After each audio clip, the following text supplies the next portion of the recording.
قوم اعبدوا الله ما لكم من إله غيره وأنشأكم من الأرض واستعمركم فيها فاستغفروه ثم توبوا إليه إن ربي قريب مجيب. قالوا يا صالح قد كنت فينا مرجوا قبل هذا أتنهانا أن نعبد ما يعبد آباؤنا وإننا لفي شك مما تدعونا إليه مريب.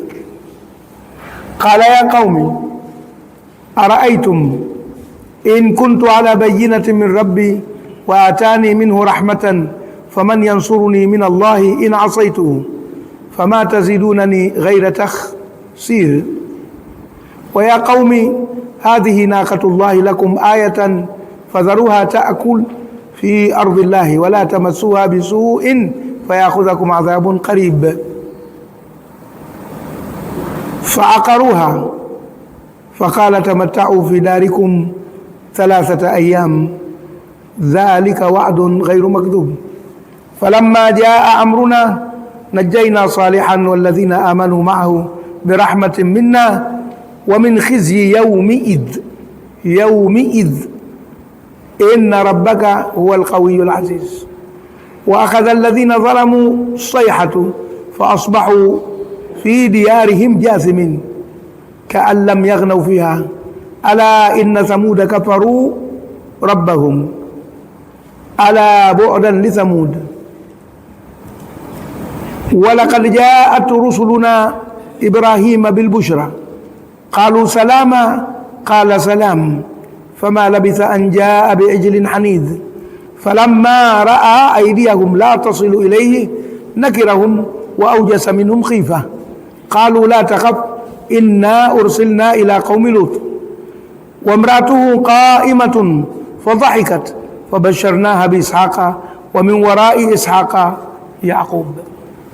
قالت يا ويلتى أألد وأنا عجوز وهذا بعلي شيخا إن هذا لشيء عجيب. قالوا وتعجبين من أمر الله رحمة الله وبركاته عليكم أهل البيت إنه حميد مجيد. فلما ذهب عن إبراهيم الروع وجاءته البشرى يجادلنا في قوم لوط إن إبراهيم لحليم أواه منيب.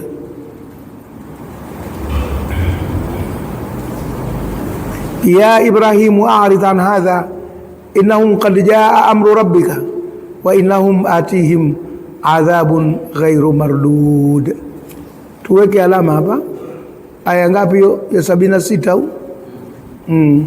Tuweke alama hapa kwa sababu tukiingia kwenye nini wala majat rusuluna lutan itakuwa tumechukua pande kubwa sana. Hata hivyo hili sijui kama tutaweza kulimaliza. Inshallah. Kwa hivyo tunaanza wa ila Thamuda. Hii wau inatuunganisha kule walaqad arsalna. Jana tuliitafuta tukaiona kule nyuma kabisa. Kwa hivyo mambo yanaunga kule kule. Kwa hivyo wa ila Thamuda walaqad arsalna ila Thamuda akhahum Saliha, ndo muradi wake, na tukatuma kwa Thamud ndugu yao Saleh. Kama ilipokuwa kule kwa Hud kwa Adi tumetuma Hudi, basi na kwa Thamud tumetuma nani? Saleh. Hii Thamud ni kabila zima, zamani ilikuwa kabila na taifa kitu kimoja. Kwa zamani kabla ya dunia haijawa na migao ya mipaka tulionayo sasa, ilikuwa watu wa kabila moja ndio wanatengeneza taifa moja, inakuwa chiefdom, uchifu mmoja. Na ndio unakuta mfano mpaka leo kuna baadhi ya maeneo imebaki hiyo, lakini kila mahali ilipobaki panakuwa ni sehemu ya migogoro kwa mfumo wa dunia leo. Kwa mfano Israeli ni nchi, lakini Israeli vile vile ni kabila, ni jamii. Kwa hivyo imekuwa wao kwa kabila lao na nchi yao. Hatuseme hakuna wasoko wa Israeli mle ndani, lakini wanakuwa ni watu kidogo na hawana nguvu ya uamuzi. Somali ndio vile vile. Somali ni kabila na Somali ni nchi. Kwa ndani ya Somalia wanakuwa wenyewe tu wa Somali, Hatusemi hamna wengine, lakini wanakuwa hawana nguvu ya uamuzi. Wale wengine ni kidogo sana, kwa inakuwa nchi na kabila. Na maisha yakitajwa mataifa ya aina hii, unapata kitu kwamba mara nyingi panakuwa pani mahala penye migogoro. Hapa ishi migogoro kwa sababu wanakaa kikabila. Akija mgeni kidogo tatizo, wakigombana wao kwa wao, linakuwa ni taifa na ukoo na kabila vyote vishagombana.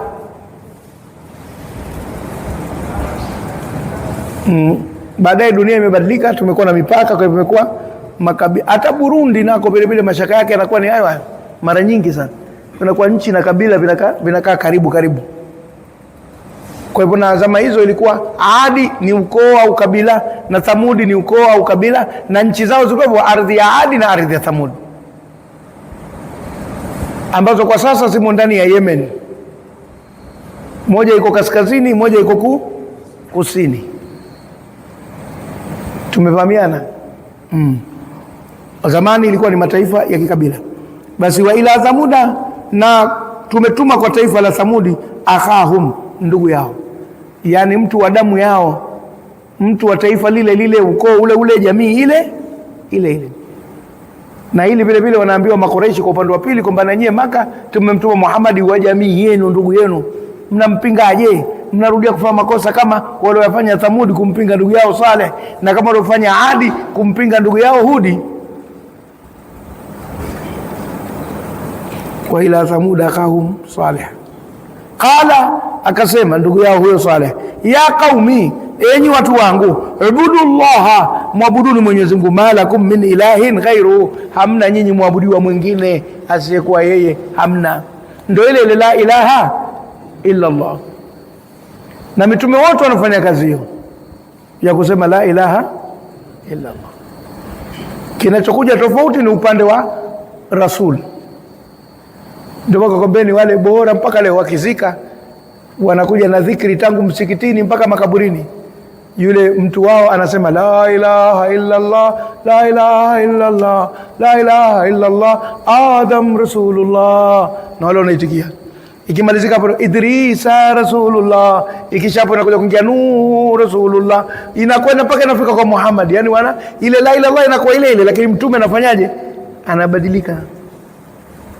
Inakuwa kama vile Tanzania, alafu rais wa kwanza Nyerere, Tanzania rais wa pili Mwinyi, Tanzania rais wa tatu Mkapa, Tanzania rais wa nne Kikwete, Tanzania rais wa tano Magufuli, Tanzania rais wa sita Samia, hivi. Lakini kule nyuma inakuwa ile nchi moja, alafu wanakuja kubadilika wa viongozi. Sasa ile tauhidi ya la ilaha illa Allah katika dini ni ile moja, walikubadilika mitume tu. Tumefahamiana vizuri hapo? Kwa hivyo dini hii kimsingi ni moja tu, kwa sababu yote imesimama kwenye la ilaha illa Allah. Shina ni lile moja, matawi inakuja sa mitume kwa mujibu wa idadi ya mitume wanapokwenda na kwa mujibu wa zama zao, lakini dini asili yake ni moja. Inna dina inda Allahi al-Islam. Kwa malakum min ilahin ghairu, wakaambia hamna nyinyi mwabudiwa mwingine asiyekuwa yeye. Halafu anawaambia huwa anshaakum min al-ardhi, yeye amekuanzisheni katika dunia. Kakuanzisheni yeye katika hii dunia, hamkujianzisha wenyewe wala mkuanzishwa na mwingine. Kakuanzisheni yeye. Anshaa ni kuanzisha. Inna anshanahunna inshaa faj'alnahunna abkara uruban atraba li ashabil yamin. Kuhusu wanawake wa peponi atakao waumba Mwenyezi Mungu, asema inna anshanahunna inshaa, sisi tumewaanzisha wao mwanzisho wao maalum, sio hawa wa huko. Hao wana mwanzisho mwingine. Kuwa anshaakum, yeye Mwenyezi Mungu kakuanzisheni min al-ardhi, katika hii ardhi, wastamarakum fiha, na akakuimarisheni katika hii ardhi. Istimar ni kuimarisha, mkawa imara. Kakuanzisheni alafu kakuimarisheni. Na binadamu kaanza, ardhi haijawa imara kwake, naye hajawa imara kwa ardhi. Sababu mwanadamu kaanza hajui kupika. Alipoona vitu vinakauka na vingine vikikauka ndo vinakuwa vizuri zaidi kuliko vikibaki vibichi, akaona kwa nini sasa nisifanye kazi ya kukausha. Alipogundua moto akasema kwa nini nisichome? Ndo akaanza na kuchoma sasa. Na kwa hivyo ukila muhogo mbichi na ukila muhogo wa kuchoma ni vitu viwili tofauti. Ukila ndizi mbichi na ndizi ya kuchoma ni vitu tofauti. Akaanza na hiyo mpaka alipokuja kutengeneza chungu, akaja akatia maji, akaanza vya kuchemsha. Hata alipokuja kugundua mafuta kutoka kwenye miti kama nazi na vitu vingine, akaanza sasa vya kutokosa, vya kupwaga na nazi, vya kutia mafuta, hivyo hivyo kasogea mbele. Lakini anshaakum wastamarakum, akakuimarisheni katika ardhi mkawa mmeendelea zaidi. Na binadamu na wanyama wengine unaweza kusema mambo ya msingi ni yale yale. Ndio maana baadhi ya wanasayansi walikuwa hawana dini walipata shida sana kujua asili ya binadamu. Wakasema asili ya binadamu ni nyani, chimpanzi. Chimpanzi ni nyani, kwa sababu wamemwona yule nyani na binadamu wana vitu vingi vinavyofanana, isipokuwa nyani ana mkia, binadamu hana nini? Hana mkia. Alafu nyani aghlabu kapinda hivi, mwanadamu kanyooka. Afaman yamshi mukibban ala wajhi ada amman yamshi sawiyan ala sirati mustaqim. Mwanadamu ni sawiyan, sio mukibban, hajapinda. Wakaona labda nyani, lakini sasa wanaambiwa mbona nyani haendelei? Yeye akilila tunda analila lilowiva, lakini hajui kulipika. Nyani tu siku gani alipika ndizi ya mkono wa tembo au ndizi ya mzuzu, akaitia na nazi na hiliki? Lini alifanya hivyo? Lakini akikuta anaila. Nyani atakula papai, atakula ndizi, atakula tango, lakini hajafikiria hata siku moja kuyachanganya akafanya fruti. Lini alifanya hayo? Hakuna. Kwa hivyo nyani hakuendelea katika kupika na kufanya vitu vingine, anakula kitu kilichokuwa tayari. Binadamu kilichokuwa tayari anakila, na kile ambacho kiko tayari anakitayarisha. Stamara kumpea. Mwanadamu kaugundua muhogo, lakini baada ya kugundua muhogo akaamua kuwa na shamba sala mihogo akapanda. Nyani kaugundua muhogo, lakini hajaamua hata siku moja kupanda mashamba ya mihogo. Na unajua kwamba nyani, siku moja alimwambia mtaalamu mmoja, alikuwa kishaanza kuamini hiyo, inaitwa Darwinism theory ya Darwin. Huyo jamaa alikuja na hiyo nadharia kwamba binadamu alikuwa chimpanzi, alikuwa nyani. Mbovu kabisa nadharia, na asili yake ni Myahudi huyu Darwin. Ndio kaingia katika mambo ya Ulaya na nini, kapotosha watu sana kwenye nadharia yake katika sayansi. Mpaka miaka karibuni baadhi ya wanasayansi walikuwa wanaendelea kumwamini tu mtu mpumbavu kama yeye. Hakuna katika nadharia hii tusamwamini mpumbavu. Sisi tuna Mungu anatuongoza, tuweze kukubaliana na upumbavu wa Darwin. Nyani alivyokuwa khabithi, anaweza kwenda akaukuta muhogo, uko chini, mti wa muhogo umeota na majani, anakaa anatia mkia kwenye kile kijiti cha muhogo, alafu anazonga, anafunga kama kamba, alafu anakwenda mbele. Anafanyaje hapo? Anaungoa. Akisha ukhabithi wake anakaa kitako hapo hapo, anaumenya kwa meno, anakula. Akimaliza wewe kurudi unakuta tu shina liko nje, maganda. Lakini binadamu baada ya kungoa, akitaka na utafuna mbichi, akitaka anafanyaje? Anauanika. Akisha kuanika anautwanga, unakuwa unga, anasonga ugali au anapika makopa. Akitaka anakwenda kula ule mbichi wa kuchemsha, akitaka anautia nazi. Siku hizi kuna wakukaanga na kachumbari. Kasogea mbele zaidi, wastamarakum fiha, akakuimarisheni humo ndani ya nini? Ndani ya dunia yenyewe, mkawa imara kuliko mnyama mwingine yoyote. Simba anawinda mnyama, lakini akisha kumwinda anamla vile vile alivyo na damu yake. Binadamu anawinda mnyama, akisha sasa anamkatakata, anamtia chumvi, anamchemsha au anamchoma au anamkanga au anamwanika, anafanya anachotaka yeye, anakiendeleza kile kitu. Stamarakum.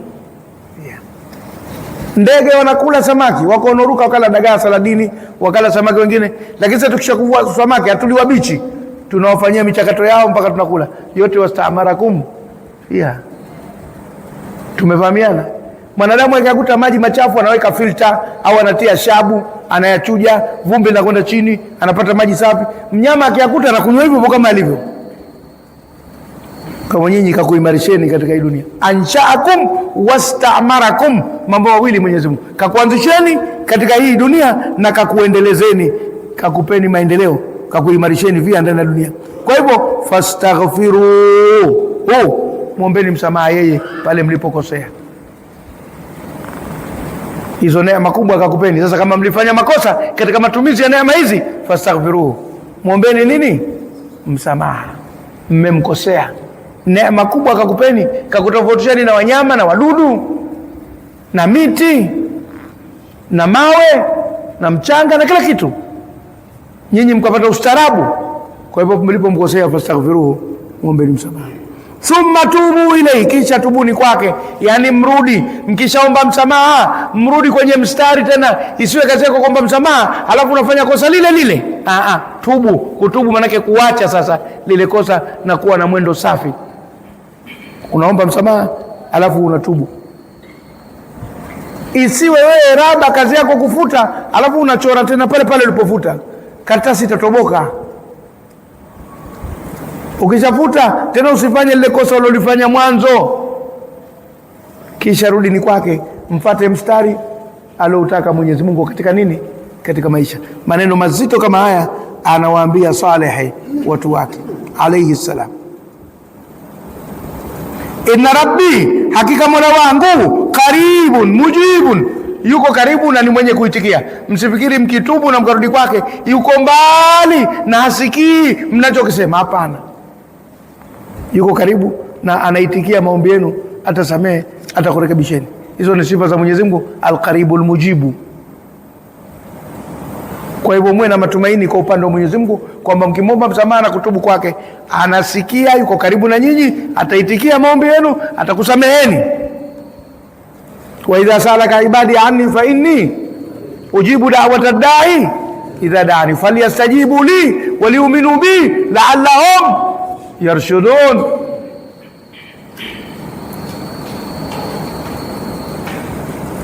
Qalu, tizama maneno mazuri yote haya anayoyasema Nabii Saleh kuambia watu wake wa taifa la Thamud, kabila la Thamud. Lakini sikiliza hayo majibu, ujue kazi ya dawa jinsi ilivyo ngumu. Wewe unakwenda kwa lugha ya kubembeleza, wewe unakwenda kwa lugha ya kushawishi, au wanasema convincing language, unatumia lugha ya kumjengea hoja mpaka akubali mtu, lakini majibu yanakuja ya kifedhuli, ya kukatisha nini? Tamaa. Lakini ndio kazi ya dawa inavyokuwa. Qalu, wakasema, ya Salihu, we Saleh, we kad kunta fina marjuwan, ulikuwa ndani yetu mtarajiwa wewe. Marjuwan, mtarajiwa, ndio wanasiasa wanalo sasa hivi, mgombea mtarajiwa, rais mtarajiwa, expected president. Ulikuwa mtarajiwa kwetu sisi, yani kwa tunakutarajia utakuwa mtu wa maana sana, utashirikiana na sisi katika mambo mengi sana, utatusaidia sana, tulikuwa na mtu mwenye busara wewe. Kumbe mpumbavu kiasi hichi. Kad kunta fina marjuwan. Hata sisi kwenye familia tunasema hiyo. We mwanangu, ulikuwa nakutarajia ndio unafanya mambo haya. Yani mzazi naye anaweka matarajio kwa nani? Kwa mwanawe. Na mwalimu anaweka matarajio kwa wanani? Kwa wanafunzi. Na ndio maana kama kwenye mtihani akasikia mwanafunzi aliyemtarajia kafeli, na mwalimu naye anaumia ndani ya nafsi yake, kwa sababu alijenga matarajio. Hao walikuwa na matarajio, lakini sio haya ya kuwakataza mambo na kuwapa amri za ibada. Walikuwa watarajia atakuwa kiongozi, ataendeleza mambo yale yale wanaoyataka. Kad kunta fina, hakika ulikuwa ndani yetu marjuwan, mtarajiwa we. Tunakutarajia uwe ni mtu wa maana sana kwetu sisi. Tena si kabla hadha, kabla hili jambo uliloleta sasa hivi la kutuambia sijui astaghfiru rabbakum thumma tubu na nini, kabla hapa sasa tushakukatia tamaa. Kabla hapa sio tunakutarajia vizuri we, lakini naona umetuvunja moyo kwa kweli. Wanamwambia namna hiyo. Sasa wanamhoji, atanaana, ndo unatukataza anaabuda, kuabudu ma yaabudu abauna, kile ambacho wanaabudu baba zetu? Ndo au je? Istifham inkari wa taubihi. Wanahoji kwa njia ya kupinga na kukebehi, kubeza. Atanaana, ndo unatukataza anaabuda ma yaabudu abauna, kuabudu wanachokiabudu baba zetu. Sisi tumerithi mambo haya, unatukataza kwenye mila na desturi na tamaduni zetu. Na hii muda mwingi utaiona katika Qur'ani kwenye mijadala ya manabii na watu wao. Wale wanaowapinga wanajenga sana hoja ya urithi, kwamba tumewakuta wajadna abaana ala ummatin wa inna ala atharihim muqtaduna, tumewakuta baba zetu kwa kitambo wanayafanya haya, na sisi juu ya nyayo zao tunapita umo bandika bandua, hatuondoki. Qur'ani inawajibu awalau kana abahum la yaqiluna shay'an wala yataduna, hata kama baba zao walikuwa hawazingatii jambo wala hawajaongoka, basi watawafuata. Kama babako alikuwa baradhuli, mbona useme na mimi nafuata nyayo zake? Kwani nyayo zinafuatwa katika kheri ati hazifuatwi katika shari? Kama babako alikuwa mwizi, mbona useme na mimi nafuata nyayo zake? Utaacha lile kama ni baya. Kwa hivyo usijenge hoja ya kurithi. Tizama unarithi kitu gani? Kama baba yako alikuwa anavuta bangi, ndio useme na mimi narithi bangi ya baba? Itakuwa ni akili hiyo? Si akili. Kwa hivyo akasema hivyo, wa inna na hakika sisi la fi shakkin mimma tad'una ilayhi murib.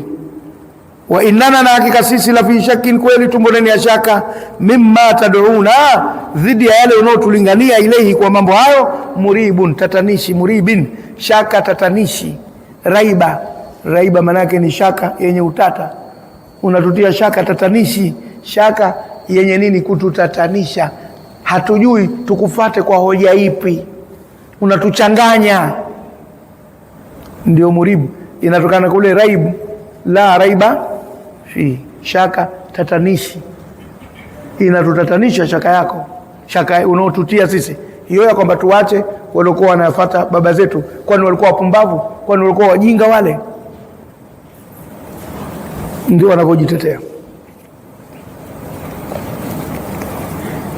Kala, akasema kwa kubembeleza, ya qaumi, enyi watu wangu, ya qaumi, lakini ya hiyo mahdhufa, ya qaumi kwa kisra tu, enyi watu wangu, araaitum, mnaonaje?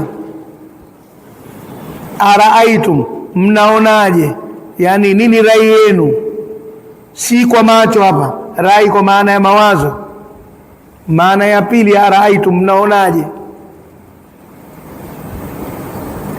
In kuntu ala bayinatin, ikiwa niko juu ya hoja, min rabbi, kutoka Mola wangu. Kwa maana haya ndio yasema yana hoja kutoka kwa Mwenyezi Mungu, yana ushahidi kutoka kwa Mwenyezi Mungu. Haya ndio yasema, wa atani minhu, na amenipa kutoka kwake, rahmatan, rehma, huruma, ni kuoneni huruma nyinyi. Wa ma arsalnaka illa rahmatan lil alamin. Huruma ni ile ya kuwafanyia da'wa, kwa sababu angesema Mungu umekishanionyesha hoja, hao ni wapumbavu, basi wajinga ndo wali wao, nikawaacha. Nasema Mungu kanipa na huruma tena kutoka kwake, wahurumie, waambie, huenda wakafahamu, huenda wakaongoka.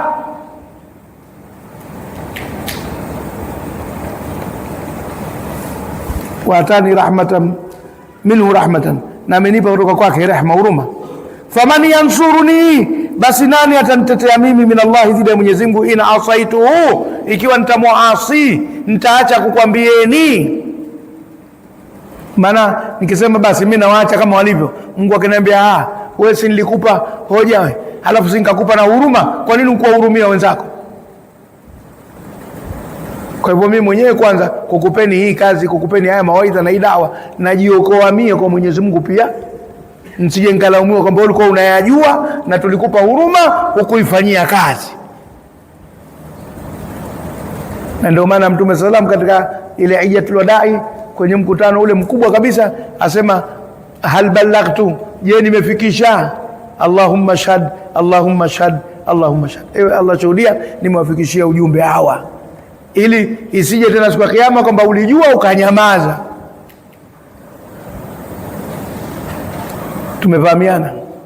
Kwa hivyo na hawa, yeye peke yake anajitetea kwanza kwa Mwenyezi Mungu, Mitume unafanya hivyo kwamba nisije nikaamua kwa nini ukufikisha, ngoja nifikishe bwana, kwanza nijiondolee mimi jukumu la kuwafikishia wenzangu, alafu swala kuongoka litakuwa lao. Fama turidunani ghaira taksirin, basi nyinyi hamnitakii mimi isipokuwa kula khasara tu. Nyinyi mnanitakia mimi ile khasara, taksiri, kupata khasara, nipate khasara, kwa maana nimepewa ujumbe, nimepewa hoja, nimepewa na huruma, alafu mimi nibane kimya, ninyamaze. Na hii inakwenda kwenye mambo mengi.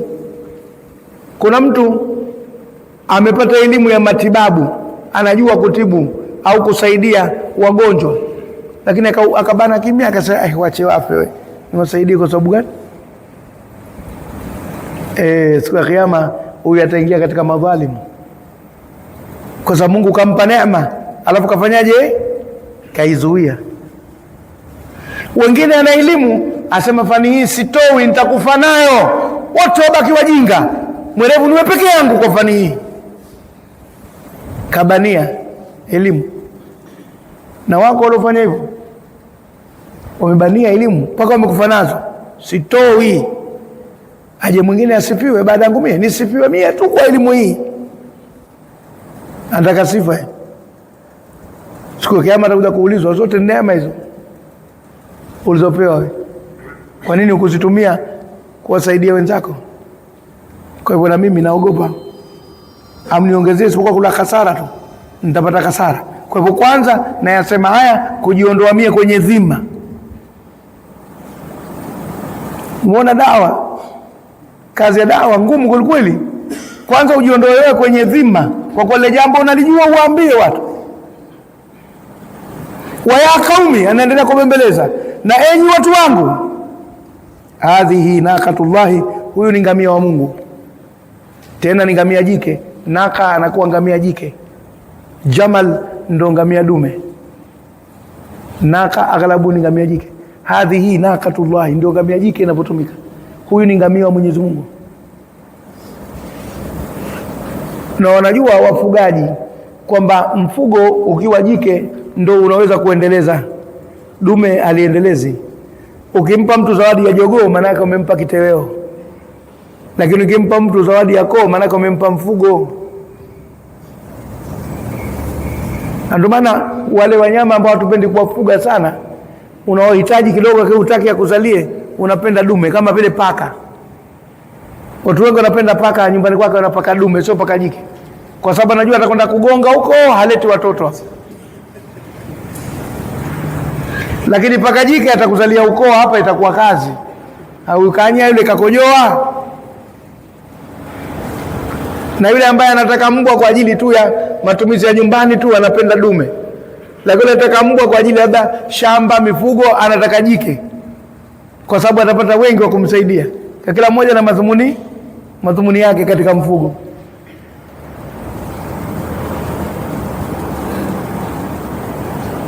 Ukiambiwa ufuge simba jike na simba dume, utafuga yupi? Dume bwana, jike likikuletea mitoto ya simba pale mwisho nyumba itakuwa haikaliki. Ya kaumi hadhi naqatullahi, huyu ni ngamia wa Mungu. Kaitwa ngamia wa Mungu wakati mali zote za Mwenyezi Mungu. Lakini kwa desturi ngamia akimilikiwa na mtu anaitwa ngamia wa mtu, ni ngamia wa mtu fulani, kama ng'ombe wa mtu fulani. Sasa huyu kwa nini aitwe ngamia wa Mungu? Maana yake ni speciali, kitu maalumu hichi, si ngamia wa kawaida. Ndio kaitwa naqatullahi. Kule kasema naqatullahi faqala rasulullah naqatullahi wasuqu fakadhabuhu fadamdama alayhim rabbuhum bidhanbihim wala yakhafu. Ndio hii habari za huyu. Kule zimeletwa kwa namna nyingine. Naqatullahi kule ni mansubun litahdhiri, ihdharu naqatullahi, maf'ul bihi fi'li ma'dhuf taqdiru ihdharu. Hadhihi naqatullahi, hapa kuna rafu dhamma. Huyu ni ngamia wa Mungu. Lakum, mnayo, ayatan, alama, au kwenu nyinyi ni alama. Huyu ndio ule muujiza, kwamba huyu katengenezwa maalum, kwenu nyinyi ni alama, kwenu nyinyi ni muujiza. Pana mambo mengi yanasemwa kuhusu ngamia huyu. katika vitabu vya tafsiri na maelezo mbalimbali. Mengine yanaweza kuwa na ukweli, mengine yanaweza kuwa yameongezwa chumvi, lakini kwa muhtasari tunakigusia kisa chake kwa muhtasari. Na nilipokuwa nikitafsiri juzuu ya amma, nilipofika kwenye sura iliyohusu nilisema vile vile, lakini ndio wengine wameshasahau, wengine hawakuwepo, wengine hivi, naileta kwa muhtasari. Kwa muhtasari ni kwamba watu wa Nabii Saleh walichachamaa, wakamwambia si hatuwezi kukuamini wewe mpaka utufanyie jambo kubwa kabisa linalothibitisha kwa Mungu kakutuma. Hivi hivi tuje useme msifanye hili msifanye hili, Mungu alitaki kanituma, si hatukubali mambo hayo. Na hii mpaka leo ipo duniani. Kuna baadhi ya watu kama hujafanya makarama au miujiza hawakuamini. Wao lazima ufanye kitu kisichokuwa cha kawaida ndio wataamini. Sasa kuna mambo, wengine wanasema palikuwa pana jabali katika kijiji chao, liko mbali, lakini ile jabali limechongeka kama sehemu fulani hivi, kama kuna kichwa cha ngamia hivi na shingo yake katika hilo simulizi. Kwa hivyo mara nyingi walikuwa wakipita, walikuwa wasema lile jabali pale limekaa kama ngamia, yule kakaa kama ngamia, zile taswira zao. Watu wa vijijini na mashamba wanafahamu hiyo. Kuna miti wakati mwingine nayo inakaa katika taswira fulani. Wewe ukapita hivi ukasema ule mtu umekaa kama unasalimia, maana tawi lake linakoza matawi hivi na limetokeza limekaa hivi. Ukipiga upepo linafanya hivi linarudi usa. Ule mti kama unasalimia au mkono ule mibui wakati mwingine unaona kama ina macho huku na huku alafu yamefumba. Sasa hii kama mtu kafumba macho pale, zile taswira tunazitengeneza sisi kutoka na kile kiumbe kilichokaa pale. Na kwenye majabali inatokea hivyo hivyo. Hii njia ya Singida hii kubwa ile kwenda Tabora, kuna sehemu napishana na milima, alafu juu mlimani kule kuna jiwe la duara jingine liko juu ya kilele cha mlima. Sasa tunasema utafikiri mwanamke hivi kajitwika mtungi, halafu najiuliza halianguki lile kwa upepo? Hata hii paje bwe juu Jambiani kuna mawe wakati mwingine yamekaa hivi, ukiangalia utaona kama kuna shape fulani kule juu. Kwa hivyo wanasema walikuwa wanaona kama shape ya ngamia, wakamwambia kama kweli Mungu kakutuma wewe, tunataka lile jiwe pale ligeuke ngamia, aje zake tunamuona. Ndio demand, ndio mahitaji waliompelekea. Vingi vitabu vinasema. Akaambia jamani, msimjaribu Mungu. Mungu anaweza kila kitu, msimjaribu. Wakasema usitutishe bwana, wewe hajakutuma Mungu. Kama angekutuma angekubali. Kama hujaleta na sisi hatukuamini. Akaambia enyi Mungu hajaribiwi bwana, na akileta jambo la miujiza anakuja na jambo litakushindeni. Wakasema usitutishe, fanya we. Jamaa akasali rak'ataini. Sijida ya mwisho ile kukaa tu anasikia jabali kakaa kitako tayari kutoa salamu, tayari ngamia huyo anakuja kutoka jabalini. Wakashtuka, ngamia. Akaambia huyu hapo anakuja zake, mnasemaje? Sasa huyu umeshaambiwa kaja na sharti. Wale jamaa walikuwa na dimbu ya kisima hivi kikubwa, lakini kisima kina maji ya kujigida, yani yale maji ya kwamba yatulie baada ya masaa 6 hivi yapande. Akaambia ngamia akinywa yeye mara moja anafuta maji yote, akitia vishingo akinyanyuka na huko kisimani hamna kitu. Kwa hivyo ikiwa nyie mnachota kila siku maji, sasa hii siku 2 uchote mara moja, siku moja iwe yake na siku moja iwe yenu. Maji kwa mgao, maji kwa mgao. Wakaona hichi kimbembe, wakenda naye kiasi cha mwezi hivi, wakaona la mambo magumu. Maanake sasa ndoo moja utumie siku 2, kukoga, kujipakapaka, kunywa maji, kuchubua tu. Wakaanza kukaa, wakasema bwana huyu hatufai, ngamia huyu tumuue. Akatokea mtu mmoja, yeye anajipa nafasi kwamba ni mkorofi, anajiita hakuna mtu kunishinda mimi kwa ukorofi, shenzi wote na uweza. Wakaambia tunakupa ofa, tutakuchangia kijiji kizima sisi tukusaidie chochote unachotaka tukupe, lakini kamuue tu ngamia. Na ngamia yule hana kamba, hana nini, haitwi akaitika, yeye anazunguka tu, anatembea anapotaka, na ukisogea anakupiga teke, hakamatiki. Basi akamwambia kazi yake ndogo, nileteni mie sime. Sime ni kisu chenye makali pande zote mbili, na kinakuwa kirefu na kina ncha. Ukitaka kutengeneza sime kwa haraka haraka, tafuta lile slasher, panga la kufyekea majani, alafu kata kile kipande kilichopinda, alafu kitie mpini, utaipata sime. Kwa sababu lile linakata huku na huku na mbele kuna ncha, linakuwa sime. Watu wa bara sime wanajua sana, wanakuwa nayo sana. Wamasai ndio wenyewe na kila kitu.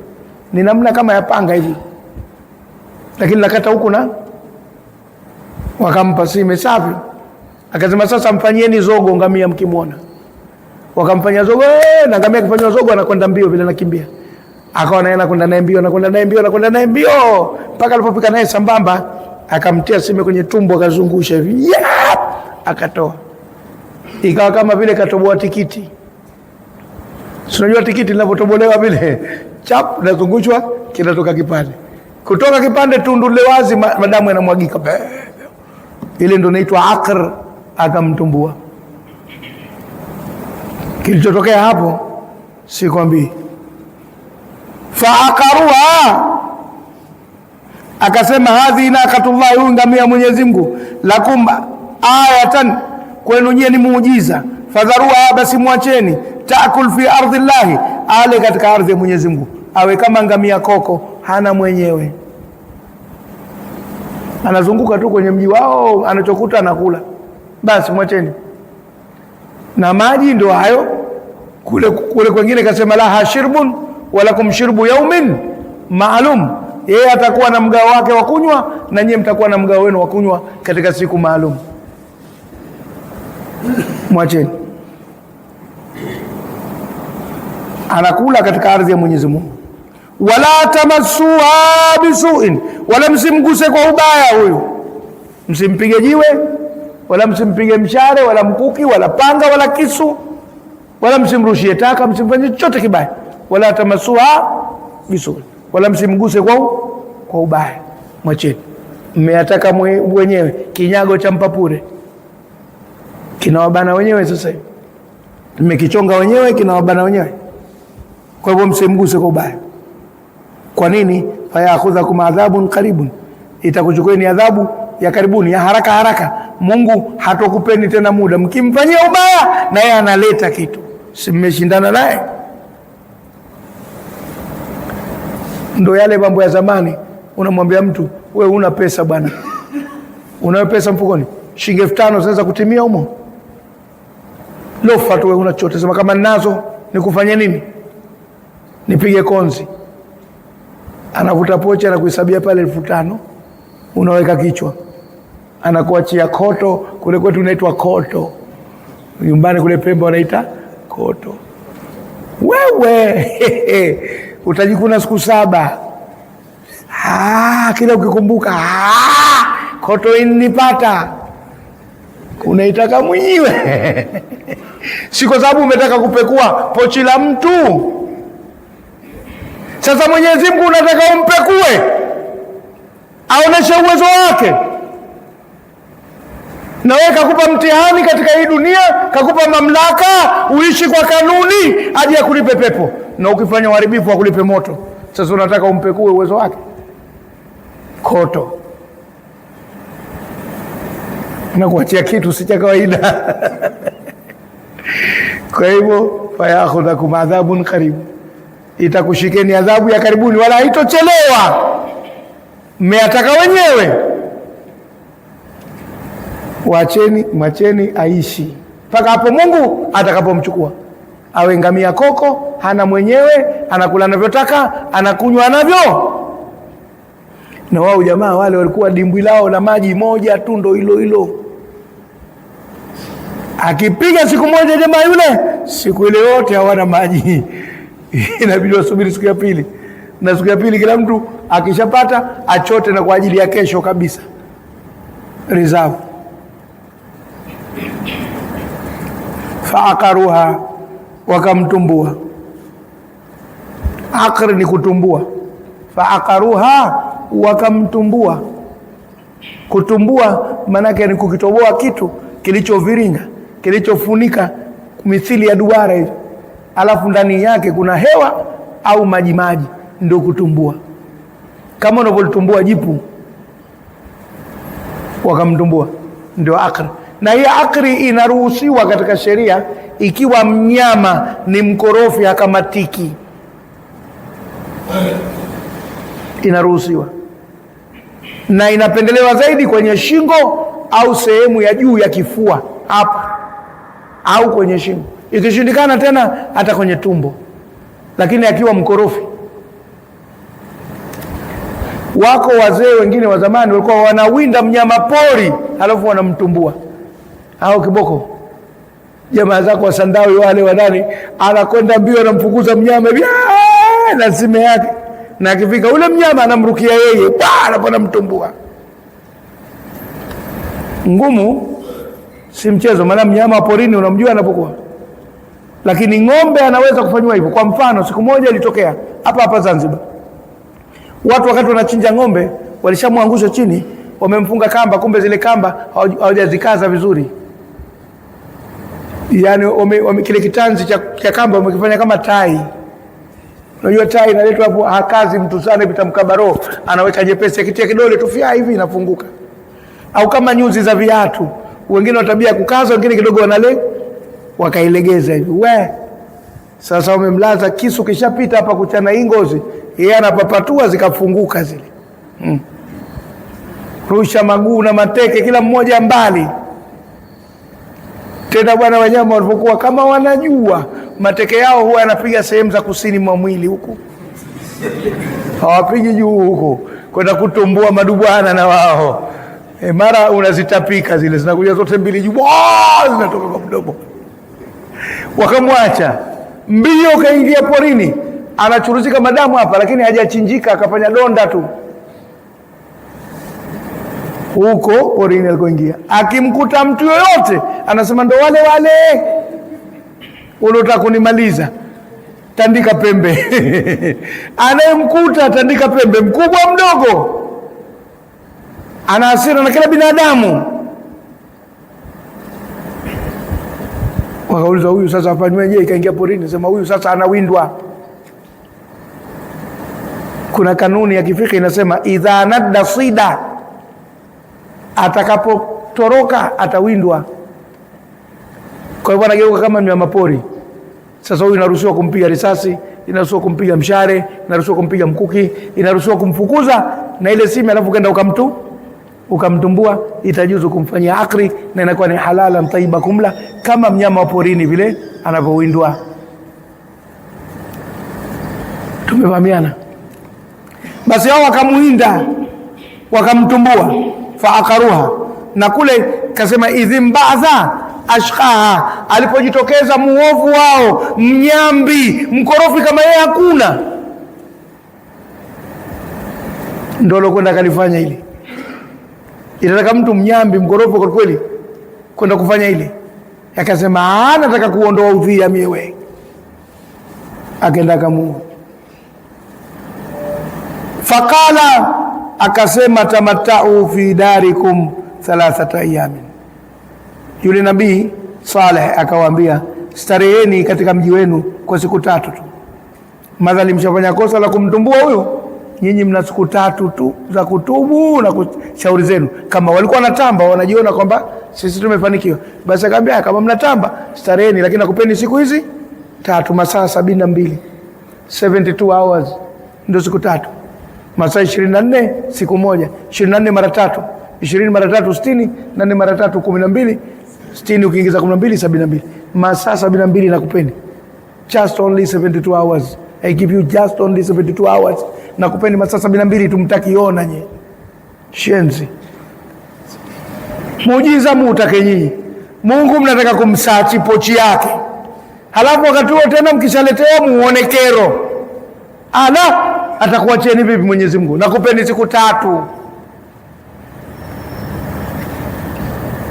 Akawapa masaa 72.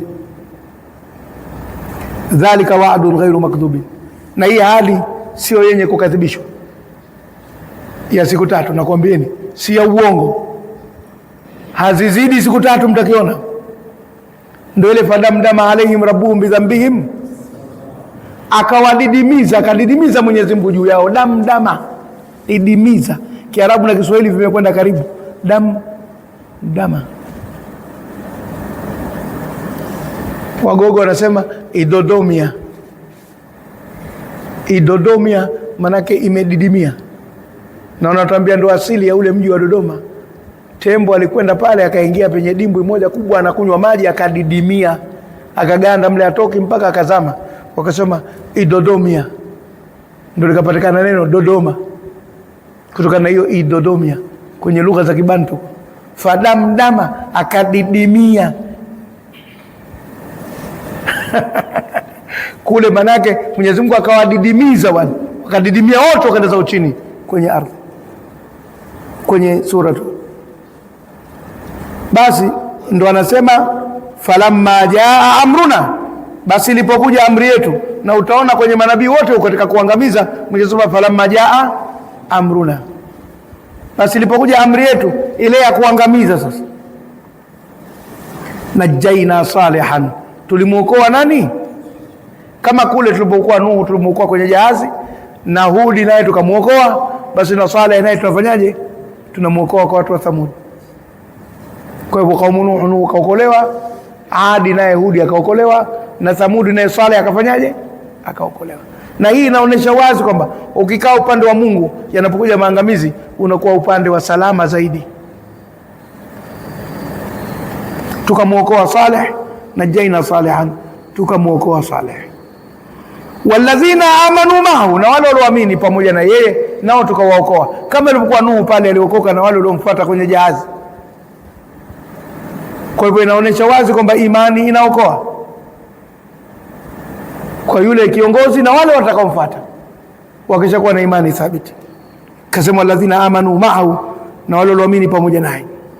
Tena bi rahmatin minna, kwa rehema itokayo kwetu. Hiyo ni rehema ya Mwenyezi Mungu. Mwenyezi Mungu angeweza kuangamiza wote, alafu siku ya kiyama akawafufua wao, akawapeleka peponi wala akawapeleka motoni, angeweza.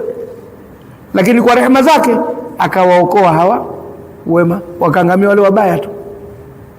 Bi rahmatin minna, kwa rehema kutoka kwetu.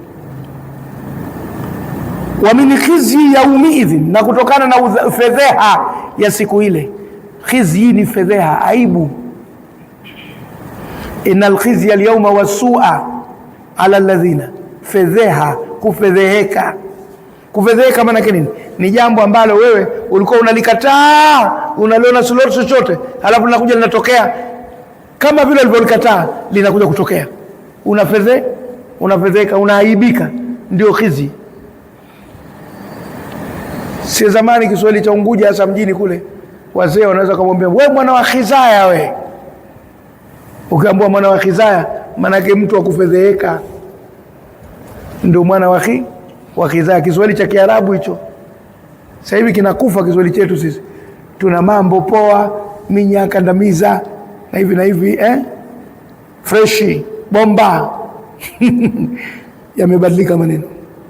Na udhalili yaumiidhin, wa siku hiyo, na inakuja yaumaidhin na yaumiidhin, lakini hapa imekuja yaumiidhin na kuna sehemu yaumaidhin, na hasa kwa sababu ya mudhafu wa mudhafu ilayhi. Ni mambo ya nahwu, sitaki kwenda ndani sana. Iko sehemu inasoma yaumaidhin na iko sehemu inasoma yaumiidhin. Hapa inasoma yaumiidhin bibani, kama kule min khizi yaumiidhin, kutokana na fedheha ya siku hiyo tukawaokoa. Inna rabbaka, hakika Mola wako, huwal qawiyul azizi, yeye ndo mwenye nguvu, al-azizu, na ndo mshindi. Ana nguvu na ndo mshindi, akitaka lake hashindwi. Azizi, mshindi. Qawiyu, mwenye nguvu. Wa akhadha alladhina zalamu, na ukawachukua wale waliodhulumu, sayhatu, ukelele, au Kiswahili chingine ukenja. Wale waliadhibiwa kwa kelele, sauti, na sauti inaadhibu na sauti inaua. Inategemea kiwango cha sauti na uwezo wa sikio kupokea. Sisi tulipokuwa wadogo tumefanya mambo ya utundu mingi. Siku moja tulikamata kunguru, nikamshika mimi mabawa, nikamkamata na sehemu ile mdomo. Maana kunguru bwana, ukimshika mabawa anakupiga kwa mdomo wake. Nikaukamata ule mdomo, alafu ile sikio lake nikalileta kwenye mdomo wangu, nikampigia kelele mpaka nilipochoka kumwachia, kafa. Ile sauti yangu imekwenda kwenye ubongo, imeupangua ubongo wote. Ule ubongo wake umevurugika wote mle ndani kwa urojo, kutokana na ile sauti. Sauti yangu mie kubwa kwa kiwango cha kunguru au kuku. Usije ukafanya kwa njiwa au kuku utaua. Kwa kunguru liue, halina maana yote. Uwa kunguru. Kajaribu kwa kunguru, pigie mazogo uone, anakufa. Sauti inaua sana. Wenye pressure ndo kabisa anaweza kafa kwa zogo tu, lakini nategemea sasa na kiumbe mwenyewe. Kwenda kumpigia kelele tembo, atakuua wewe. Yeye hafi kwa kelele yako we, kwa sababu uwezo wake wa kusikiliza ni mkubwa.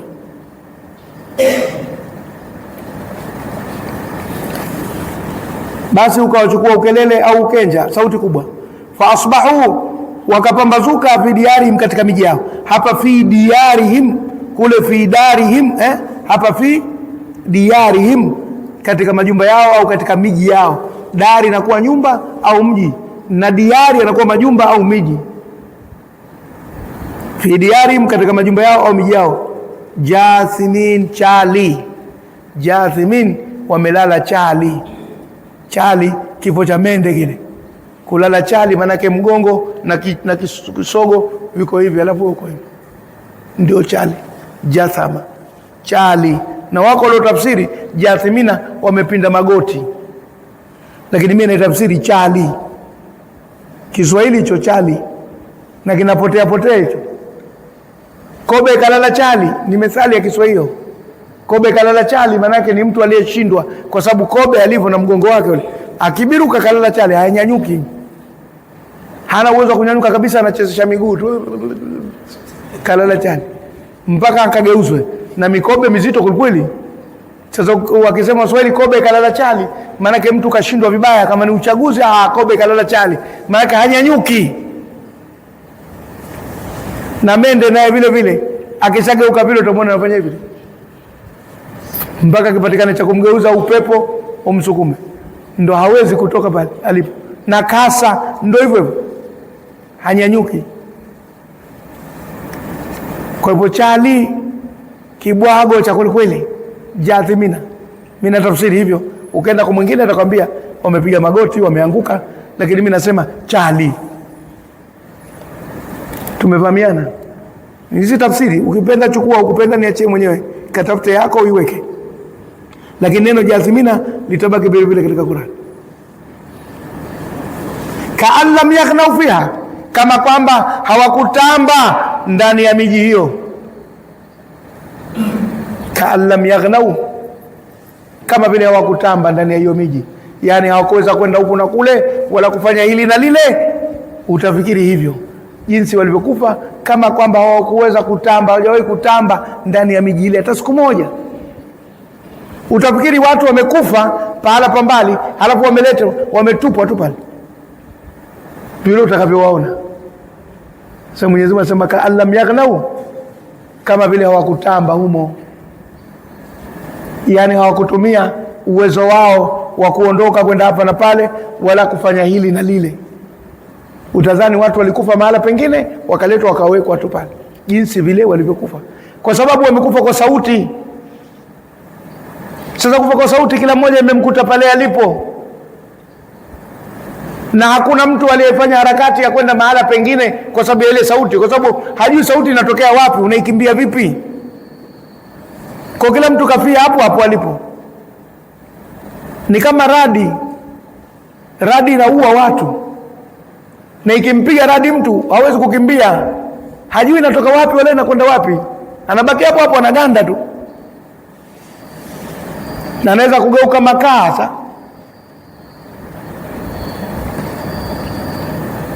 kalam yaghnau fiha, kama kwamba hawajatamba humo ndani ya miji yao. ala yeleweke, inna Thamuda kafaru rabbahum, hakika taifa la Thamud, kabila la Thamud limkufuru mola wao. Kafaru wengi hao, rabbahum walimkufuru mola wao. Ala yeleweke, bu'dan li Thamud, utengo kwa Thamud, wametengwa na rehema za Mwenyezi Mungu kwa maangamizi haya, kwa sababu rehema inaokoa, haiangamizi. So ile sema wanajaina birahmatin minna, birahmatin minna, kwa rehema itoka kwetu ndio tukawaokoa. Kwa hivyo rehema inaokoa, kinachoangamiza ni hasira za Mwenyezi Mungu. Kwa hivyo bu'dan, utengo li Thamud, kwa Thamud wametengwa mbali na rehema za Mwenyezi Mungu watu wa Thamud. Hiyo ni habari ya nani? Ya Nabii Saleh na watu wake wa Thamud, kwa muhtasari sana, haijaletwa kwa urefu. Lakini kama ilivyo Suratu Hud inaonesha mitume mbalimbali waliotumwa, kazi walizozifanya kwa watu wao, majibu yaliyojitokeza kutokana na wale watu, na matokeo ya mwisho ya kazi zao yalikuwa nini. Kwa hivyo humu unapata mambo makubwa hayo, kwamba mitume waliopelekwa, kazi walizozifanya, majibu ya watu wao, na mwisho matokeo yake yalikuwa nini. Kila kisa kinakupa habari hiyo, kuanzia Nuhu mpaka hapa tulipofika kwa Saleh. Tumefahamiana? Tusonge mbele kwa sababu muda tunao kiasi. Walaqad jaat rusuluna Ibrahima, na kweli hakika walimjia wajumbe wetu Ibrahimu. Rusul, wajumbe, na hapa wanakusudiwa malaika, sio mitume, kwa sababu Ibrahimu ndo mtume mwenyewe. Tena ajiwe na mtume wa nini wakati yeye ndo katumwa? Yeye anajiwa na malaika. Kwa rusul hapa ni malaika, na Mwenyezi Mungu anasema Allahu yastafi minal malaikati rusulan wa minan nasi. Mwenyezi Mungu anateua katika malaika mitume na katika watu. Kwa hivyo wako malaika mitume, lakini malaika mitume si kwa ajili ya watu, kwa ajili ya kuwajia hao mitume, kuwapelekea ujumbe au kufanya zile kazi alizowapangia Mwenyezi Mungu. Kwa hivyo hawa ni malaika. Walaqad jaat rusuluna Ibrahima, na kweli hakika walimjia wajumbe wetu malaika Ibrahim, bilbushra, na ile bishara. Bishara manake tarajio jema la uhakika litakalokuja. Lipi? La kumwambia Ibrahimu utapata mtoto. Manake Ibrahimu aliishi umri mrefu hakupata mtoto. Wanasema alifika miaka 80 hana mtoto, na bibi Sara mke wake alifika miaka 60 hana mtoto. Wengine wanashusha kidogo, wanasema mke wake alifika miaka 50 na yeye akafika miaka 70 hana mtoto. Chukulia tangu ujana wameoana, mwanamke akiwa na miaka, kwa zamani miaka 18 kishaolewa, na yule bwana na miaka 20, alafu wakae mpaka yule afike miaka 50, yule afike 70, au yule afike 60, yule afike 80, hawajapata mtoto. Pana matumaini tena hapo? Kibinadamu unasema hapa hamna kitu. Sasa Mwenyezi Mungu akataka kumuonesha Ibrahim kwamba haya mambo yote ni yangu mie, wala usikate tamaa na kuletea mtoto. Usifikiri umeme wa kidatu umekatika, bado upo moto, piga tu mashine kitapatikana kitu. Qalu, wakasema malaika wale, salama, wakasema salamu, yani wakatoa salamu, wakasema salamu alaikum, ndio maana qalu salama. Ukiitaka hiyo kaitazame kwenye sura Furqan, wa idha khatabahumul jahiluna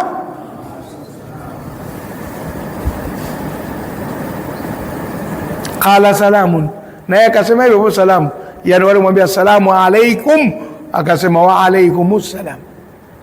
Yote wakasalimiana kwa amani, ndio muradi wake. Yani wakatoa salamu na yeye akawajibu salamu, ndio tafsiri ya wanazuoni qala salamun. Kule mwingine akasema qaumun munkaruna, watu msiojulikana. Fama labitha, basi hakuketi, yani hakukaa muda mrefu. Labitha ndo desturi za watu, hasa Waarabu na watu makarimu vile vile wote kwa ujumla duniani. Akija mgeni wanampokea kwanza, karibu bwana, kabisa kutoka huko, vipi tukupe maji kidogo, nitakwenda msalani na nini basi akishakujua ile hali anakwenda ndani kutafuta kitu chochote cha kuleta takdumu. Hawa wana nyama kavu, zinaitwa angalau zile nyama zilizokauka, pengine pana matango kidogo yamekatwa, au mahindi ya kuchemsha au nini chochote kile cha kufungua kinywa, kabla msosi haujafanyaje, haujaandaliwa. Tumefahamiana? Kwa wazee wetu kule Pemba ni chai. Ukiingia kwanza unapoa mkandaa mzee. Nasema choma ngau tumbo. Unapiga kidogo twi. Lile tumbo lako unapata joto kidogo alafu tena vingine vinafuata. Vinakuja kufuata baadaye, unaweza kufunga shelisheli za kuchemsha la haraka haraka au jua mapande au chochote kinakuja kitakachowezekana kwa wakati ule. Ndio desturi za ukarimu. Na mashamba ndio hivyo. Waarabu ndio kabisa, watakupa takdumu kahawa, watakupa ndizi kwa huku, papai, chenza, chungwa, kule Arabuni watakupa tende. Ndio desturi za kiungwana. Mwingereza anakupa wine kwanza. Anakupa pombe aina ya wine urekebishe mambo kidogo na wakuletea toast kidogo, vinyama vikavu, alimradi kila mmoja na desturi zake. Fama labisa, basi hakukaa baada ya kuwapokea, anjaa, akaja biijlin hanidhin, na ndama mnono, ndama wa ngamia. Ijli ni ndama wa ngamia, sio ndama wa ng'ombe.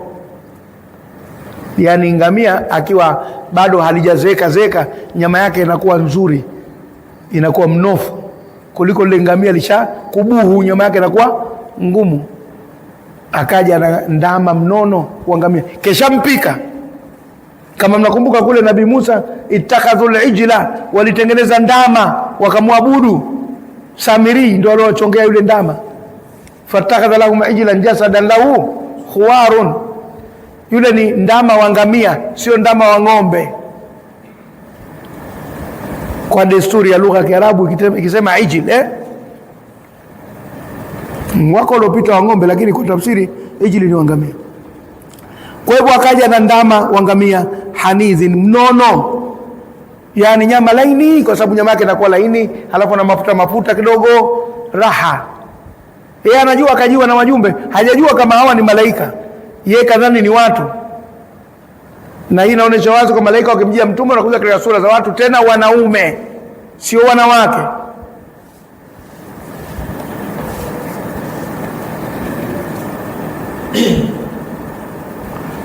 Kule aya nyingine kasema fakarabahu ilayhim, akamsogeza kwao lakini akaleta nyama pale imetengenezwa vizuri na nini. Falamma raa, alipoona, aidiyahum, mikono yao, la tasilu ilayhi, haifiki kwenye yule ndama mnono, ile nyama. Yani wamekaa hivi kama wamefunga swala au hivi kama ibadhi, chakula unakikodolea macho, lakini mikono haifiki kwenye nini, kwenye ile nyama ya yule ndama. Wakati mtu kama katoka safari na ana njaa, mgeni ghafla kakaribishwa, chuma kinashuka kama hicho, mimi sikiachi. Kila mtu atakula vizuri, mambo safi, na ndama nyama laini, ina mafuta kidogo, inashuka kirahisi tu. Alipoona mikono yao haifiki kwenye ile nyama, nakirahu, alibabaika nao au alitatanishika nao. Hakujua ni akina nani hao. Watu wanatoka safari ndefu kama hiyo, kwa sababu kutoka pale alipo yeye kukutana na kijiji kingine ni masafa marefu. Mimi nimewaandalia ndama mnono, nyama ya kuchoma safi, imeiva na kifuta na nini. Hawali. Ni akina nani hawa? Watu wa aina gani? Nakirahum, akatatanishika nao, akababaika nao, hakuwajua ni akina nani. Ndio kule kwenye nahwu kuna kitu kinaitwa nakira, ismun shai'un fi jinsihi la yaktasu bihi wahidun duna akhar, ni jina lililoenea katika jinsi yake, halihusishi mmoja pasi na mwingine. Sasa akawa hawajui hawa ni akina nani, wamekuwa kwake nakira.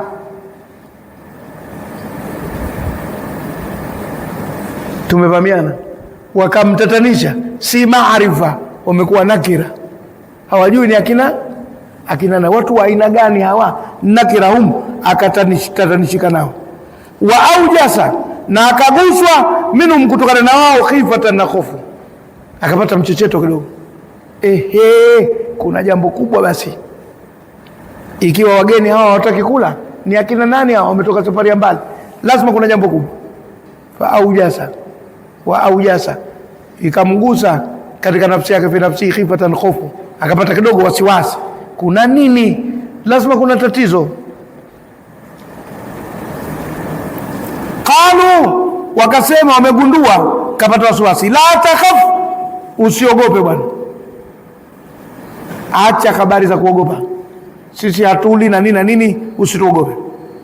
Inna, hakika sisi, ursilna, tumetumwa, ila qaumi Lutin, kwa watu wa Luthi. Hapa tunapita tu kwa salamu, hii habari si yako, ni habari ya watu wa Luthi huko, wanaowapumulia visogoni wanaume wenzao kwenye visogo, wanaochimba makaro. Sisemi zaidi ya hapo, mtasema shekhe kaamua leo kufafanua zaidi, humu mnafumba. Wanaowafanya wenzao manati, miguu ile miwili wanaitawanya yote manati, wanaowafanya wanaume wenzao manati. Ila qaumi Luthi, tumetumwa sisi kwa watu wa Luthi, sio kwako. Hapa tunapita tu.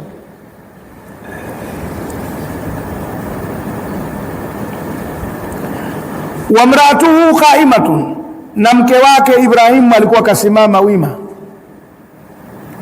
kwa sababu yeye ndo keshapika chakula, kimepelekwa pale. Wanawake wana tabia, anaweza kukaa pembeni kwenye nguzo hivyo kwenye ukuta, akakaa anatazama wageni wanakula, wamefurahia chakula.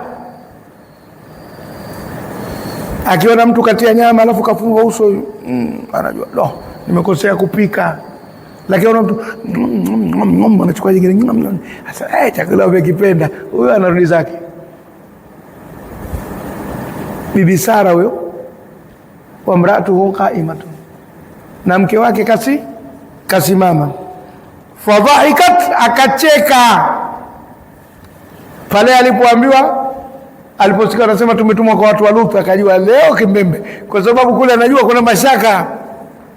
Akasema balaa hilo linakwenda kuwakuta watoboa makaro, wasoona kinyaa, kusikia harufu mbaya. Kama yule mmoja alitengeneza kile, alichukua kile kiplastiki kidogo cha kutilia ugoro kile, yeye akatia mavi makavu, alafu akawa ananusa. Wallahi mahala matoka hii mzuri sana, hii huyo kazidi ananusa kinyesi badala ya ugoro. Mwingine alipata kama kichaka, anapita kwenye karo za watu, zile nyumba nyuma kuna karo, ananusa vile vinyesi tu, alafu anarudi zake kupundua, anapata usingizi. Dhambi bwana nayo kama uijui ina hatari. Basi wamratu qaimatun fadhahikat, akacheka. Fabasharnaha, tukambashiria bi Ishaqa, kwamba atapata mtoto anaitwa Ishaqa. Akamwambia wewe uliocheka, wewe utapata mtoto. Wakati wa Ibrahimu keshakata tamaa kupata mtoto, na mke wake naye keshakata tamaa. Na kukata tamaa kwa mwanamke kuko wazi, hapati tena hata zile siku zake. Yani mwezi mzima unapita mweupe, hajapigwa kadi nyekundu. Sijui niseme zaidi au tushafahamiana? Ile damu ya mwezi chururu haioni hata kidogo. Kwa hivyo shaona kwamba mimi tena humu ndani hamna kitu, tanuri hili haliwezi kuoka mikate tena. Lakini wao wakambashiria Ishaqa, wakamwambia utapata mtoto anaitwa Ishaqa. Na hili neno Ishaq kwa lugha ya waliokuwa wakitumia wao, maana yake ni idhhak, cheka, au yidhhak, anacheka, kwa sababu huyu mwanamke alicheka. Fadhahikat, kwa hivyo Ishaqa maana yake cheka au anacheka. Kwa Kiarabu idhhak, kwa wao Ishaq, kwa Kiisraeli izhaq. Ndo Israeli wana mtu anaitwa Yitzhak Rabin, alikuwa waziri mkuu. Yadhahaku kwa Kiisraeli Yitzhak, idhhak kwa Kiarabu, kwa lugha alotumiao Ishaq, cheka, anacheka. Majina alikuwa anakwenda kwa matukio. Wakaambia utapata cheka, wamewarai Isaka, na baada ya cheka atakuja Yakub kisigino, au afuatae Yakub, na sababu yake imo kwenye Biblia kwamba wakati wa kuzaliwa walikuwa wawili pacha, Yakobo na Esau. Mkunga alipokuwa anawapokea, mmoja akatoka kimiguu, na mtoto anatakiwa atoke kichwa. Katika hali ya kawaida atoke kimiguu. Kwanza akitoka kimiguu anaweza kuitanua akamuumiza mama, anabia kachumbe anakuja hivi. Na pia wanazuoni wengine wanasema ni ishara ya kusujudu, kwamba kichwa kifike kwanza. Sasa akatoka kimguu. Kutoka kimguu, desturi wakunga wazalishaji wanamrudisha tumboni, kwa sababu wale pacha wanakuwa wawili, lakini mmoja anakuwa kaelekea hivi, mmoja kaelekea hivi. Kama ndizi pacha ziko ambazo zinaelekea juu zote, lakini nyingine moja chini moja juu. Sasa huyu aliyoko juu kaelekea juu anakuja mwanzo kutoka, anakuwa chini mpaka apite huku kwa alipopita mwenzake, ndio aje tena afanyeje, atoke. Kwa hiyo yule ambaye yuko juu anaanza mwanzo kupinduka akaja zake, yule ambaye yuko chini kichwa inabidi aanze tena yeye kupanda, alafu ndio aje apinduke. Sasa inaonekana alipotoa mguu akatoa mguu yule wa mwanzo aliotakiwa kutoka, lakini badala ya kutoka kichwa akatoa mguu. Sasa kawaida anarudishwa ndani yule ili aje atoke kwa utaratibu unaotakiwa. Yule mkunga akachukua uzi mwembamba kama ukindu, utepe mwepesi, akamfunga kwenye kisigino, yani hapa juu kwenye kisigino hapa akamfunga kama unafunga ushanga hivi au bangili, hapo akamrudisha ndani. Wakati wa kuja kupokea akaja akatoka yule mwenzake, akutoka yeye,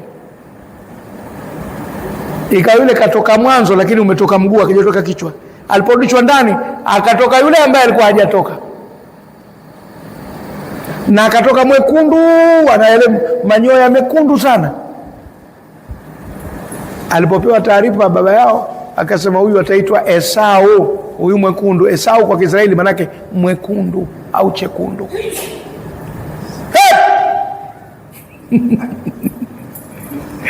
Na yule aliyetoa mguu akalipotoka akasema huyu ataitwa Yakub kisigino, au anayefuata.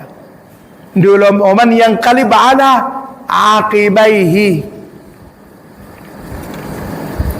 wa min wara Ishaqa Yakub, na baada ya Ishaqa atakuja nani? Atakuja Yakobo. Kwa hivyo hapa akapewa bishara si tu ya mtoto mpaka mjukuu. Manake Ishaqa atamzaa nani?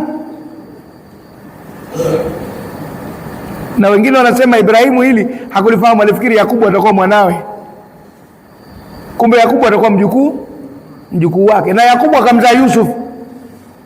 Yusuf atakuwa kitukuu, Yusuf bin Yakub bin Ishaq bin Ibrahim, na wote manabii.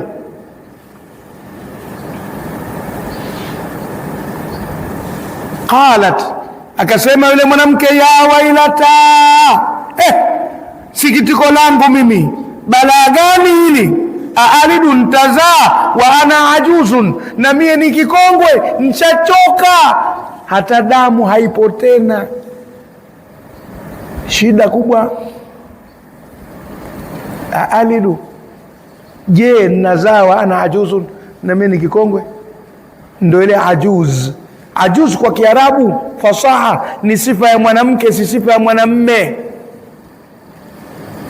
Mwanamke anaitwa ajuz kwa Kiarabu fasaha, lakini mwanamme haitwi ajuz katika Kiarabu fasaha. Katika Kiarabu cha kawaida tunasema tu ajuz. Alidu ana ajuzun, manake natokana na ajzi, kushindwa. Nitazaaje na mimi ni mwenye kushindwa, sipate hata siku zangu, ratiba sina. Na mwanamke mzazi anajijua kwa ratiba yake ya damu ya mwezi. Kwa hivyo utakuwa muujiza sasa. Wa hadha bali, na hili dume langu, shaykha, kongwe. Wa hadha bali, na hili dume langu Ibrahim, shaykha, kongwe, lina mamvi mpaka ndani uko kwenye viwanja uko kweupe mvi. Shaykha, lishazeeka dume langu hili. Ndio pale wanaposema ajuz alikuwa na miaka 60 na sheikh alikuwa na miaka 80, na kusema ajuz alikuwa na miaka 50 na yule sheikh alikuwa na miaka 70. Itakavyokuwa walishakuwa watu wazima kiasi cha kupata wajukuu na hawajapata mtoto. Kwa hivyo mwanamke akasema alidu, ndo nitazaa mimi, wa ana ajuzun, na mie ni kikongwe nimeshachoka, wa hadha baali, na ili dume langu ndo sheikha kongwe kabisa halina lolote, na kalita baali dume, hakusema zauji. Kuna kondomu hapa ziliingia zinaitwa dume, kwa Kiarabu zilipochapishwa ziliandikwa baal, maana yake dume. Kule aliwaambia atad'una ba'alan wa tadharuna ahsana alkhaliqin Allah rabbakum wa rabb abaikum alawwalina. Ba'alan ni dume, na kule niliwahi kusema katika tafsiri siku moja, lakini nikaona nikisema sana nitashtua watu. Wale walikuwa wanaabudu dhakari, wale watu walikuwa wanaabudu nini? Dhakari. Na mpaka leo sitaki kusema nchi gani wako watu wanaabudu dhakari. Inachongwa hasa au inatengenezwa ya jiwe kwa namna mbili, moja imelala hivi, umelala doro, na moja umesimama, sa chuma kiko hivi kama mlingoti, wanakuwa pale wanaabudu. Wao kwa nini nasema hapa ndo zilipotoka mbegu zetu, lazima tupaabudu? Dume kaliita dume tu, hadha ba'li sheikha, na ili dume langu zee mamvi kila mahala, mpaka nywele za pua zina mvi. Vipi tena tutazaa sisi? Anahoji mwanamke, inna hadha la shay'un ajib, hakika jambo hili la kushangaza sana, sio ajab, ajib, mubalagha. Hili jambo la kushangaza sana, tutapataje mtoto namna hii? Qalu, wakasema ataajabina min amri llahi. Tunamaliza aya hii, ndo unaishangaa amri ya Mwenyezi Mungu wewe mwanamke? Ataajabina, je, unashangaa min amri llahi, na amri ya Mwenyezi Mungu ambaye akisema kun fayakun, kuwa na linakuwa. Adam hakuwa na baba wala mama, kapatikana. Unashangaa nini wewe? Amri ya Mungu hii litakuwa hilo. Rahmatullahi wa barakatuh, ni rehma za Mwenyezi Mungu na baraka zake alaikum, juu yenu nyinyi ahlal baiti, watu wa nyumba hii. Watu wa nyumba hii Mwenyezi Mungu anaweka rehma zake na baraka zake kwenu. Hizo ni rehma na hizo ni baraka. Aya hii iliwahi kuwa na ubishi na mtu kusema neno ahlal baiti hapa limemuingiza Bibi Sara, halijamuingiza. Kwa hivyo ahlul baiti na wake wanaingia. Sasa vipi nyinyi mnazungumza ahlul baiti halafu wake za mtume hamwataki?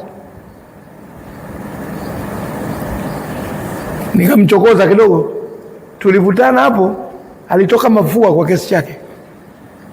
Akasema ahlul baiti si Bi Khadija. Bi Khadija kafa Maka zamani gani? Tukaingia kwenye Ayatul Ahzabi inawazungumza ahlul baiti wakati Bibi Khadija kishakufa. Ahlul baiti Rasulullah watakuwa nani? Kwa nini mtume wake zake wasiingie? Lakini twendeni huko, elimu za ubishi hizo sizipendi sana, kwa sababu ubishi na uweza. Sasa nikiweza inawakera baadhi ya watu. Ataajabina min amri rahmatullahi wa barakatuh, rehema za Mwenyezi Mungu na baraka zake alaikum, juu yenu ahlal baiti, kwa takdiri ya ahlal baiti. Munada mudhafu mansubun wa harfu lillahi mahdhuf, takdiru ya ahlal baiti. Na wako waliopita vinginevyo katika irabu. Watu wa nyumba hii ndio ahlal baiti. Innahu, hakika Mwenyezi Mungu yeye ni Hamidun Majid, ni mwenye kushukuriwa na mwenye sifa nyingi. Fa'ilun bimaana maf'ul, ay mahmudun wa mamjudun, ni mwenye kusifiwa, kushukuriwa na kusifiwa sana. Kwa hivyo Mwenyezi Mungu ashukuriwe na Mwenyezi Mungu asifiwe sana. Tufike hapo kwa leo. Falamma dhaba an Ibrahim ar-raw'u, mtoto kwa